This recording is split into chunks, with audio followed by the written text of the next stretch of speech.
बिस्मिल्लाहिर्रहमानिर्रहीम। अस्सलाम वालेकुम। कैसे हैं आप सब लोग? उम्मीद है अल्लाह के फजल से आप सब ठीक होंगे। अल्लाह ताला हम सब पर अपनी रहमतें और बरकतें नाज़िल फरमाएँ, हमारे गुनाह माफ़ फरमा दें और हमारी बख्शिश फरमा दें, आमीन। तो जी आज मैं आपके लिए झटपट सा नाश्ता बना रही हूँ जो कि बहुत आसान और बहुत ही मज़ेदार किस्म का है। यकीनन आपको पसंद आएगा। तो मैं बना रही हूँ अंडा पराठा। बहुत आसान है, बहुत ही जल्दी बन जाता है। तो आप ज़रूर ट्राई कीजिएगा। तो शुरू करने से पहले मेरी आपसे रिक्वेस्ट है कि जिन लोगों ने अभी तक मेरा चैनल सब्सक्राइब नहीं किया हुआ, काइंडली वो मेरा चैनल सब्सक्राइब कर दें और बेल आइकन पर भी प्रेस कर दें ताकि मेरी तमाम आने वाली नई वीडियोस आपको बर वक्त मिल सकें। तो शुरू करते हैं पराठा बनाना। बिस्मिल्लाहिर्रहमानिर्रहीम। तो सबसे पहले आपने ले लेना है एक अंडा। मैं एक बंदे के लिए बना रही हूँ ये नाश्ता, एक पराठा बनेगा। तो उसमें एक अंडे में आपने डाल लेना है बारीक कटी हुई प्याज, बारीक कटा हुआ टमाटर, थोड़ी सी हरी मिर्च, थोड़ा सा हरा धनिया। ये तमाम चीज़ें आपने शामिल कर देनी है। आपके पास कोई और वेजिटेबल है जो कि आप पसंद करते हैं तो वो भी आप शामिल कर सकते हैं इसमें। तो बारीक कटी हुई होनी चाहिए, बहुत बारीक कटी हुई होनी चाहिए तमाम चीज़ें, ताकि आपका पराठा बहुत अच्छा सा क्रिस्पी सा बने। फिर इसके बाद मैं नमक शामिल कर रही हूँ। अपने टेस्ट के मुताबिक आपने नमक शामिल कर लेना है। तकरीबन हाफ़ टी स्पून मैंने नमक शामिल की है। और इसके बाद मैं शामिल करूँगी लाल मिर्च, वो भी आप अपने टेस्ट के मुताबिक शामिल कर सकते हैं। लाल मिर्च जो है, कुटी हुई लाल मिर्च, वो आपने शामिल कर लेनी है।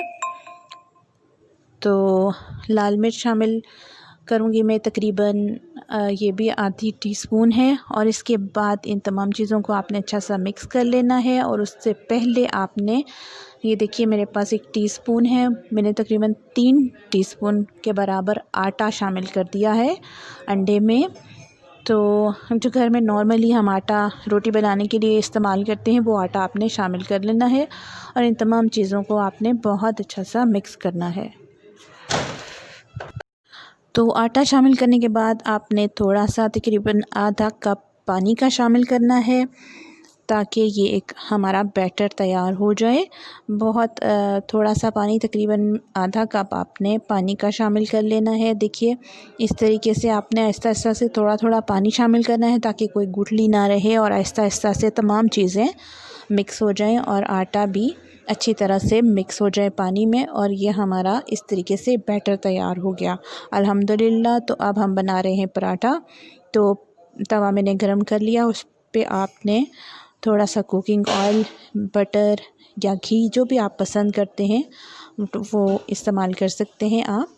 तो मैंने कुकिंग ऑयल डाला है थोड़ा सा। कुकिंग ऑयल डालने के बाद आपने वो जो बैटर बनाया है अंडे का और आटे का, वो आपने तवे पर फैला देना है इस तरीके से।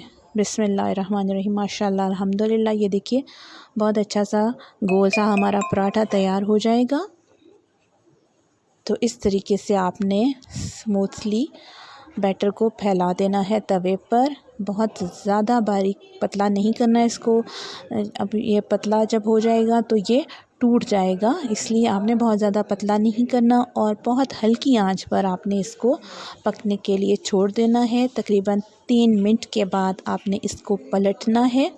ये देखिए माशाल्लाह अल्हम्दुलिल्लाह कितने अच्छे कलर्स लग रहे हैं। धनिया, प्याज, टमाटर कितना अच्छा लग रहा है अल्हम्दुलिल्लाह। तो अब तकरीबन ये पक चुका है, ये देखिए नज़र आ रहा है।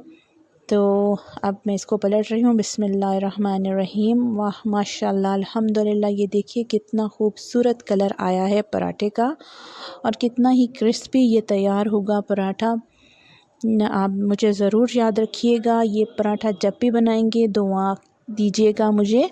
बहुत आसान तरीका है और बहुत मज़ेदार है। हम अलग से पराठा बनाते हैं और अलग से ऑमलेट बनाते हैं सुबह, तो हम इस तरह से बना लेंगे अगर तो दोनों ही काम आसान हो जाएंगे माशाल्लाह से। अब मैं ऑयल लगा रही हूँ। अगर आप ऑयल लगाना चाहें, जो भी चीज़ लगाना चाहें पराठे पर, घी लगाना चाहें तो वो आपकी अपनी मर्ज़ी पे डिपेंड करता है। तो इसके बाद तकरीबन 2 मिनट दूसरी साइड से पकाने के बाद मैं फिर साइड चेंज करूँगी। बिस्मिल्लाहिर्रहमानिर्रहीम। माशाल्लाह अल्हम्दुलिल्लाह। ये देखिए माशाल्लाह बहुत ही खूबसूरत, बहुत ही मज़ेदार किस्म का पराठा हमारा तैयार हो रहा है। तो यकीनन आपको मेरी रेसिपी पसंद आई होगी। मेरी रेसिपी पूरी देखा कीजिए और कमेंट में ज़रूर बताया कीजिए कि आपको कैसी लगी, और आप भी ज़रूर ट्राई कीजिएगा ये पराठा। तो मुझे दीजिए इजाज़त, दुआओं में याद रखिएगा, खुश रहिएगा और पराठा ज़रूर ट्राई कीजिएगा। अल्लाह हाफ़िज़।